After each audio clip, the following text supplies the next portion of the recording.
Oi, gente. Esse vídeo áudio vai ser referente à correção dos exercícios do PET de Sociologia e também do material complementar que eu desenvolvi para vocês e anexei no grupo de Sociologia para o terceiro A e B e também no Google Sala de Aula para quem está acessando o material por lá.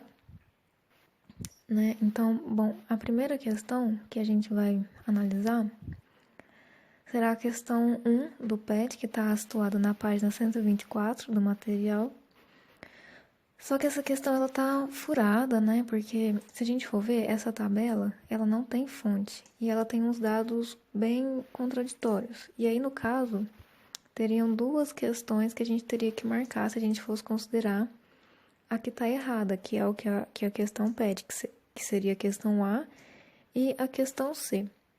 Só que pelo fato de a tabela não ter fonte e a gente não ter como validar esses dados e eles estarem bem contraditórios, infelizmente não tem como a gente resolver essa questão de forma satisfatória. Então, a gente vai passar para a questão 2 já, mas que embora essa tabela não tenha fonte e tenha alguns dados errados, ela pelo menos, a questão 2 pelo menos dá pra gente ter uma noção, do que é a proposta do exercício. Então, analisando a tabela da questão 1, podemos afirmar que há um grande reflexo da desigualdade de gênero no que diz respeito à questão salarial. Não seria essa alternativa, porque embora, sim, a questão de gênero seja determinante para a desigualdade salarial, porque a gente vive em uma sociedade sexista, machista, e as mulheres recebem bem menos que os homens, de acordo com os dados que a gente pode verificar, não é sobre isso que a tabela fala, Então, essa questão não está correta. A alternativa B, que há um grande reflexo da desigualdade racial no que diz respeito à questão salarial. Sim, essa seria a alternativa correta, Porque a tabela está falando sobre o quanto a população preta e parda e branca, comparando essas duas populações, recebem de acordo com o grau de instrução que tem, ou seja, com o nível de formação, com os anos de estudo que tiveram. E aí, se a gente for analisar, a gente vai perceber que a população branca recebe bem mais que a população preta e parda. E isso é referente, a todo o processo de desigualdade que essa população negra esteve submetida desde o período pós-abolição, que futuramente a gente vai estudar com mais detalhes, E aí, essas consequências, essa negligência do Estado sobre direitos da população negra, sobre como essa população negra poderia ascender socialmente, influenciam historicamente, na desigualdade que essa população sofre. Então, a questão B, a alternativa B da questão 2 é a que está correta aí em relação a essa tabela, Bom, e aí a questão 3, que está na página 125, ela diz o seguinte: segundo a tabela, qual alternativa pode ser considerada correta? A tabela da questão 3, ela fala aí sobre o nível de instrução das pessoas, o tempo, que as pessoas trabalham, o salário que elas recebem, a jornada semanal de trabalho, o salário por hora e a chance, que as pessoas têm de estarem empregadas, o quanto que elas são premiadas em relação ao cargo, que elas exercem, enfim. E aí a gente vai analisar todos esses dados e marcar, então, a alternativa correta, Bom, a alternativa A diz o seguinte: a maior taxa de ocupação está entre pessoas que completaram o ensino médio. Então, a gente vai lá em taxa de ocupação, A maior taxa de ocupação está entre as pessoas que possuem pós-graduação, porque se a gente for olhar lá na tabela, a gente vai ver que 86,39, né, das pessoas que possuem pós-graduação tem essa taxa de ocupação. E o restante tem bem menos, né? Então, essa alternativa A está errada, né? Porque o ensino médio ocupa 68,44% da taxa de ocupação. Então, não seria a alternativa A. A menor jornada, a alternativa B, né? A menor jornada de trabalho é cumprida pelas pessoas que cursaram até o ensino médio fundamental. Não, né? A maior jornada de trabalho é cumprida por pessoas analfabetas, né? A gente vai então olhar lá a jornada semanal de pessoas analfabetas e vai ver que é 37,81, né? Já de pessoas que cursaram o ensino fundamental é de 40,38. Então a menor jornada, né, seria de pessoas analfabetas, né? Quem recebe os maiores salários são as pessoas que estudaram até a pós-graduação. Bom, então essa seria a alternativa correta, né? Se a gente for ver lá as pessoas que estudaram que fizeram, né, a pós-graduação e olhar o salário que essas pessoas recebem, que está de acordo com a tabela de uma média de R$ 3.469,40, é bem maior do que as outras pessoas, né, que têm outros níveis de formação. Então, a alternativa correta aí seria a alternativa C, né? E aí, agora a gente vai passar para os exercícios da semana 2, né, do PET, que eles estão a partir da página 130. E aí, é mais relacionado ao conteúdo de ideologia do Marx, né? Nesse PET, eu não identifiquei, né, na semana 2, especificamente conteúdo de ideologia do Marx. A gente viu vários conceitos do Marx muito importantes, né? Como classe social, alienação, mais-valia, trabalho. Sempre que vocês virem esses conceitos sem o nome do Marx em alguma questão de prova ou processo seletivo, vocês já tentem lembrar da teoria do Marx, porque geralmente questões que usam esses termos estão falando da teoria do Marx, né? Mas a temática de ideologia não está presente ainda na semana 2 do PET, né? Então, na semana que vem eu vou desenvolver esse material para vocês, mas de qualquer forma a gente responde as questões referentes a esse conteúdo, né? E aí, lá na página, então, 130, a questão 1 diz o seguinte: o materialismo histórico dialético é o método de análise da sociedade criado por Karl Marx, um dos clássicos da sociologia. A respeito desse método, é possível afirmar que o materialismo explica que as condições materiais da existência não são fatores determinantes para o modo de ser e pensar de cada um. Então, o que é o materialismo, né? O materialismo é um método de estudo do Marx que explica que nada que a gente vive em sociedade acontece de repente, né? Então, tudo tem uma causa histórica, uma causa social, para explicar as relações que a gente desenvolve na atualidade. Então, por exemplo, quando tem a oportunidade de ter um ensino de qualidade, né, de fazer aula de língua, de ter recursos financeiros para comprar materiais didáticos, é mais provável que ela saia bem em um processo seletivo do que uma pessoa que não tem, por exemplo, acesso à internet, né, que tem dificuldade para estudar em um período de pandemia, por ter menos oportunidades. Inclusive, é injusto fazer essa comparação.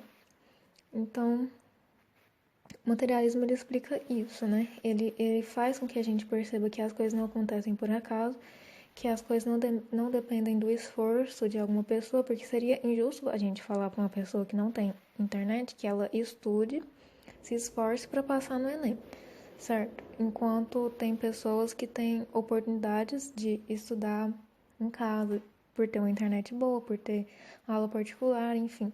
É injusto comparar essas pessoas e usar o argumento de falta de esforço ou de meritocracia para avaliar casos como esse. Então, o materialismo ele explica que as condições materiais da existência, né, ou seja, as oportunidades que as pessoas têm, o que elas vivem, né, empiricamente, são sim fatores determinantes para determinar o modo de ser e de pensar de cada um, né? Então, essa alternativa A, ela tá incorreta. A alternativa B, a sociedade e a política surgem da ação da natureza e não da ação concreta dos seres humanos no tempo. É o contrário disso, né? Nada do que a gente vive socialmente é natural, né? Tudo é construído ao longo da história, ao longo das relações sociais.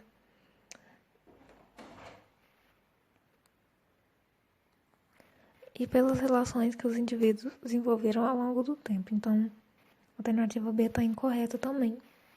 A alternativa C diz que o materialismo explica que são as relações sociais de produção que determinam o modo de ser e de pensar de cada indivíduo.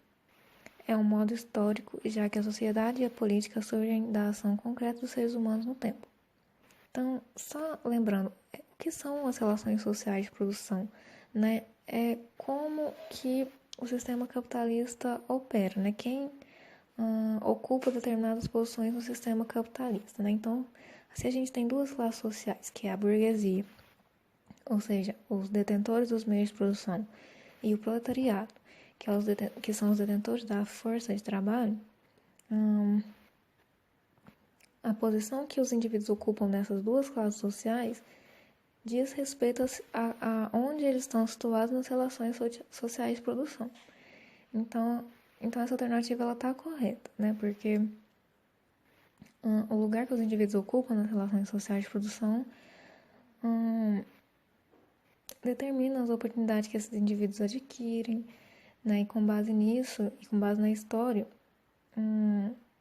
as relações que a gente vivencia não acontecem por acaso, né? Não acontecem por falta de sorte, mas sim pela posição que a gente ocupa nessas relações sociais de produção. Então, essa seria a alternativa correta. A alternativa D está incorreta porque diz que a história é um processo contínuo e linear. Logo, a realidade é estática e o movimento da história possui uma base material e econômica, mas não obedece ao movimento dialético. Então, tá errado, né? Porque a realidade se transforma ao longo da história e a forma como, por exemplo, nossos pais viviam quando eram jovens é diferente da forma com que a gente vive hoje, justamente porque a realidade ela é dinâmica, né? Ela é mutável e não estática, como diz a alternativa D. E a alternativa E, né? A base material ou econômica constitui a superestrutura. No caso, isso daqui seria a infraestrutura da sociedade, que exerce influência direta na infraestrutura. E no caso correto aqui seria infraestrutura. E aí, essa alternativa E, no material do PET, né, do conteúdo de ideologia, não consta também, né, não consta esse conceito de infraestrutura e superestrutura. Então, na aula sobre ideologia, que eu vou desenvolver para vocês o material complementar, a gente volta melhor nessa questão, mas de qualquer forma ela está errada, então só lembrando, a alternativa certa é a C. A questão 2, agora, né? A questão do Enem de 2001, e ela diz o seguinte: um operário desenrola o arame, o outro endireita, um terceiro corta, um quarto o enfia nas pontas para a colocação da cabeça do alfinete. Para fazer a cabeça do alfinete, requerem 3 ou 4 operações diferentes. É uma citação do economista Adam Smith, um economista liberal. E aqui ele está dizendo o seguinte, né, que no processo de produção de uma mercadoria, vários operários fazem vários processos diferentes. Então, no final da produção, o operário que começou a fazer uma peça não vai sequer saber o destino daquela peça, né? Qual foi o resultado do processo de trabalho que ele desempenhou. Assim como diz esse quadrinho, né, da questão 2,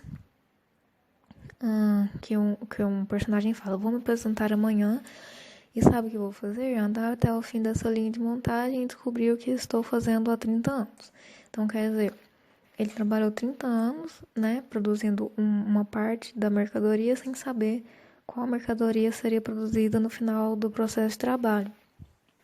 Então, isso é justamente o que o Marx chama de alienação do trabalho, né? Uma das partes da alienação do trabalho. O trabalhador não se reconhece no produto final que ele está fazendo, né? Ele está fazendo ali algo de uma forma automática que ele não sabe nem sequer o destino daquilo que ele está fazendo.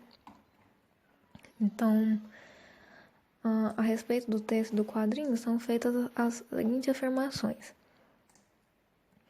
Ambos retratam a intensa divisão do trabalho, a qual são submetidos os operários. O texto refere-se à produção informatizada e o quadrinho à produção artesanal. Ambos contêm a ideia de que o produto da atividade industrial não depende do conhecimento e de todo o processo por parte do operário.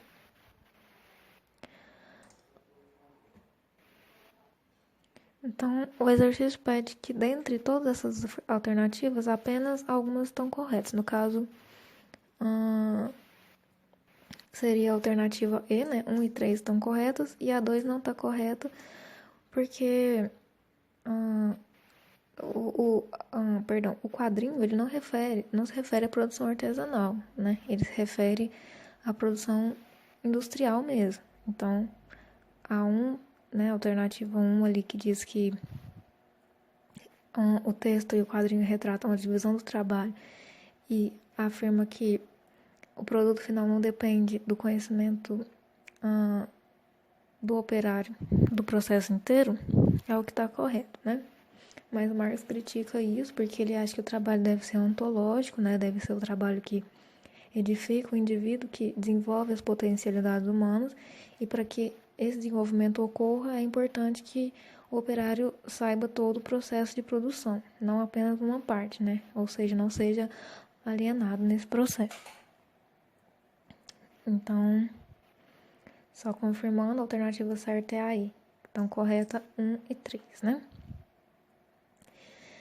A questão 3, ela diz o seguinte: a concepção de ideologia em Marx, de novo, né, a gente vai voltar nessa questão, a gente vai chegar nessa questão, na verdade, né, porque o material não traz ela, contempla as dimensões expressas nas alternativas a seguir, exceto uma alternativa. Então, quer dizer que o conceito de ideologia do Karl Marx, ele fala sobre tudo que essas alternativas estão falando, menos o que uma delas fala, né? No caso, a gente tem que ver qual. Então, ideologia para Marx representa as ideias de uma classe dominante. Então, sim, essa alternativa está correta, né? Porque a ideologia, né, a forma de pensar e de se produzir o trabalho no sistema capitalista é dominado pela burguesia, né? Então, a ideologia burguesa representa as ideias da classe dominante, né? Então, tá certo. A ideologia está subordinada às condições materiais da existência. Não, né? Por quê? Porque a ideologia ela é capaz de influenciar as condições materiais da existência. Então, quer dizer que quando as pessoas insistem na ideia de que se você se esforçar, você consegue sim atingir um objetivo nessa lógica capitalista, elas estão usando desse argumento para explorar da força de trabalho diante de uma ideia falsa, né? Porque se o indivíduo não possui condições para então ascender socialmente, não vai adiantar muito um esforço que ele fizer no contexto que ele é, por exemplo, pobre, para que ele transforme essa realidade, porque isso depende, né, das condições materiais da existência dele, ou seja, do que ele tem para então conseguir atingir um fim. Então, se ele não tem oportunidade de estudar, se ele não tem oportunidade de se aperfeiçoar em algo, infelizmente, ele não vai atingir um fim de, por exemplo, ser um grande empresário. Né? Isso não depende dele, depende das condições materiais da existência dele. Mas se uma ideologia, né, se uma forma de pensar é capaz de influenciar a vida dele dessa forma, então a alternativa está correta, né? A alternativa C não está correta, né? Porque por Marx, a ideologia é sim uma falsa consciência da realidade, né? E justamente por ser capaz de manipular algumas ações dos indivíduos. A D e a E, a gente vai falar melhor sobre quando a gente for falar especificamente sobre ideologia, mas a alternativa que a gente teria que marcar aqui, né, que é a única que não contempla a concepção de ideologia do Marx, é a B. A questão 4 diz o seguinte: sobre mais-valia, conceito de Karl Marx, o que é correto afirmar? Marx não tematizou a mais-valia e sim afirmou que ela era própria do período feudal, quando as pessoas viviam nos feudos medievais. Não está correto, porque a mais-valia ela é um conceito que o Marx identificou no sistema capitalista, justamente porque foi nesse sistema que os trabalhadores passaram a ser assalariados. Então, a mais-valia ela depende dessa lógica do salário. Então, como no sistema feudal não existia isso, então essa alternativa não está correta. Alternativa B. A mais-valia é o lucro que o burguês tem no final do mês, diferença entre receitas e despesas adquiridas a partir da exploração do proletariado. No caso aqui, o que está errado seria essa ideia de despesas adquiridas, né? Se o burguês ele recebe bem mais do que ele gasta, então não existe despesa, né, nessa lógica de exploração. Então, por isso a alternativa está incorreta.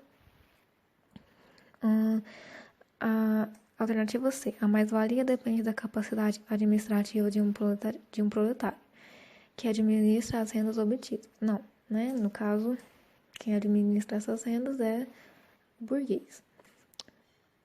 A D. Marx nunca falou em mais-valia, sim os marxistas que equivocadamente atribuem a Marx o termo. Também não, Marx falou sim de mais-valia, é um conceito criado por ele. E a alternativa correta que é a E, né? Mais-valia, então, é a diferença entre o valor da força de trabalho e o valor do produto do trabalho, sem o qual não existiria capitalismo. Então, se todo mundo, né, tivesse acesso aos meios de produção para então produzir mercadorias e comercializá-las, não haveria hierarquia entre burguesia, né, detentores dos meios de produção, e proletariados, detentores só da força de trabalho. Então,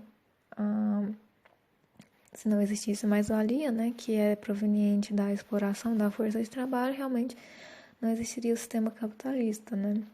Então, o que está certo é a alternativa C. Perdão, a alternativa E. E a questão 5, né, que é a última do PET, diz o seguinte. É um trecho do Manifesto Comunista, né, escrito por Karl Marx e pelo Engels. Burgueses e proletários. A história de toda a sociedade até hoje existente é a história de luta de classes. Homens livres e escravos, patrício e plebeu, senhor feudal e servo, mestre de corporação e companheiro. Em resumo, os opressores e oprimidos. Em constante oposição, têm vivido numa guerra ininterrupta, ora franca, ora disfarçada. Uma guerra que terminou sempre ou por uma transformação revolucionária da sociedade inteira, ou pela destruição das classes em conflito. Então, o que o autor quis dizer aqui é que o que move a história é justamente a contradição, né, entre a burguesia, que visava a produção da mais-valia por meio da exploração da força de trabalho, e o proletariado, que visava simplesmente boas condições de trabalho, né, salários dignos e o fim da exploração.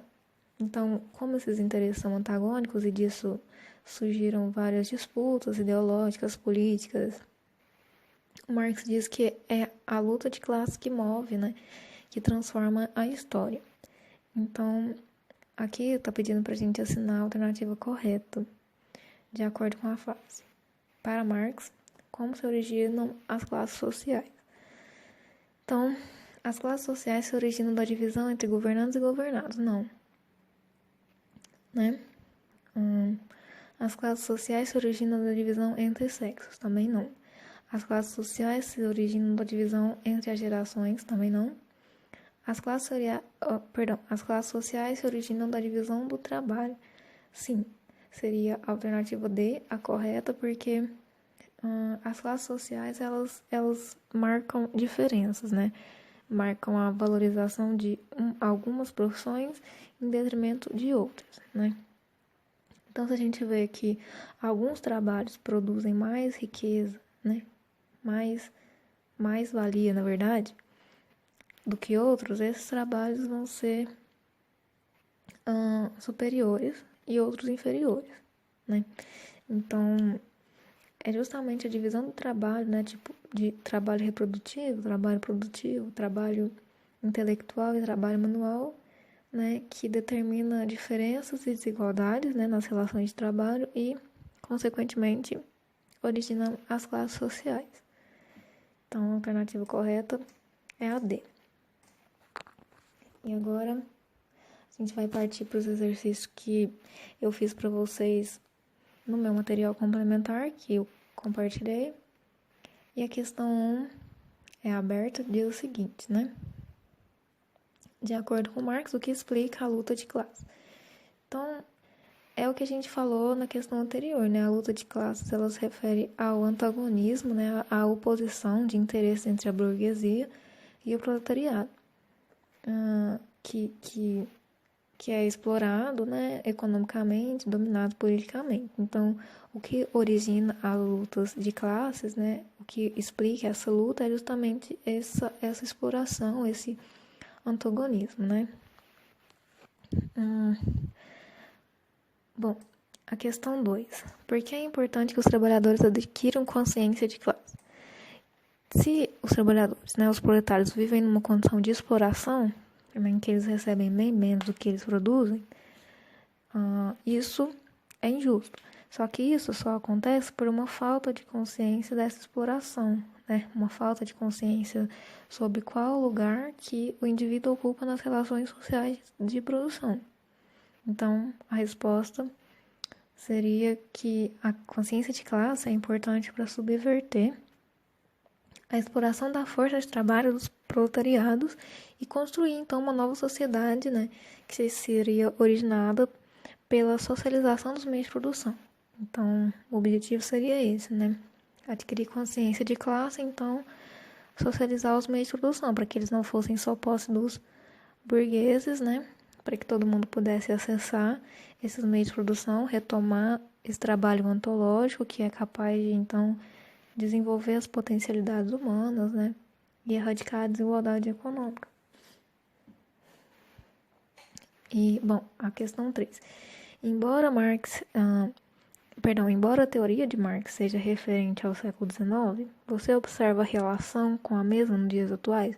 Então, essa pergunta é pessoal, né? Eu vou olhar a resposta de vocês à medida que vocês foram me mandando os exercícios feitos, mas queria só dar uma opinião, né, em relação a ela, que eu considero que sim, né, a teoria de Marx, ela possui relação com os dias atuais, porque é a partir dela que a gente consegue entender, né, em que medida que a desigualdade econômica acontece, né, quando a gente entende esse conceito de mais-valia, então a gente entende de onde é proveniente essa questão da desigualdade econômica, e porque alguns indivíduos possuem mais riquezas que outros, né? Então, para a gente não viver alienado da realidade, eu considero que a teoria marxista é importante, sim, nos dias atuais. A questão 4, né? Com base na concepção de Marx, qual a diferença entre o trabalho de uma abelha ao construir uma colmeia e o trabalho de um arquiteto ao planejar uma casa? Então, como eu falei no áudio da aula 1, o trabalho humano ele é ontológico, ou seja, ele é baseado no desenvolvimento do ser humano e da humanidade, né? Então, para que esse desenvolvimento ocorra, o indivíduo ele tem que estar consciente de todo o processo de produção, né? Então, ele vai planejar e ele vai executar, né? Num trabalho alienado, o que acontece é que um indivíduo planeja e o outro executa, né? Vários outros executam. Então, a diferença entre o trabalho humano e o trabalho animal é que ele é consciente, né? Ele é ontológico. O trabalho da abelha, ele é instintivo, né? Ele não possui consciência. Então, a diferença é essa, né? Então, para responder essa questão, a gente tem que saber o que significa o trabalho para o Marx. E a questão 5, né? Que também é uma questão do Enem de 2013, que diz o seguinte: para o autor, a relação entre economia e política estabelecida no sistema capitalista faz com que o proletariado seja contemplado pelo processo de mais-valia. Não. A mais-valia, ela fica para o burguês, né? Então, não é essa questão que está certa. O trabalho se constitua como fundamento real da produção material, que é a alternativa B. Sim. Né? O trabalho é o que determina a produção material da existência dos indivíduos. Então, se você tem a oportunidade de ter um trabalho que faz com que você se desenvolva como ser humano, né? Que você se torne criativo, que você seja visionário, né? Que você entenda todo o processo de produção, né? Os limites e as possibilidades desse processo. Então, você vai ter uma existência de uma forma, né? Você vai ver a realidade de uma forma. E você vai viver a realidade de uma forma também. Agora, se você vive em um trabalho que te sobrecarrega, né? Que você, por exemplo, tem que produzir mercadorias, né? Peças de mercadorias que você não sabe qual é a finalidade especificamente, né? Que você produz de forma automática, exaustiva e etc. E ganha pouco, né? Por isso. Isso também determina a sua vida, né? Determina a sua forma de pensar, enfim. Então, quando a alternativa diz que o trabalho se constitui como fundamento real da produção material, é sobre isso que ela está falando, e é essa a alternativa correta, né? Bom, então é isso, tá, gente? A aula sobre ideologia eu vou mandar para vocês ao longo dessa semana, ao longo desses dias. Só lembrando que as nossas aulas são do terceiro A e B, nos horários primeiro e segundo das terças-feiras. Mas de qualquer forma, estou disponível para que vocês me procurem, para tirar dúvidas, né? Para sugerirem outras dinâmicas, inclusive, de trabalhar. Infelizmente, o recurso do vídeo não é possível, né? Como as videoaulas, mas esses áudios são para que a gente possa ter um contato mais dinâmico, né? E entender melhor o conteúdo, né? Enfim, qualquer dúvida é só vocês me procurarem, que eu vou estar à disposição, tá? Bons estudos e até a próxima.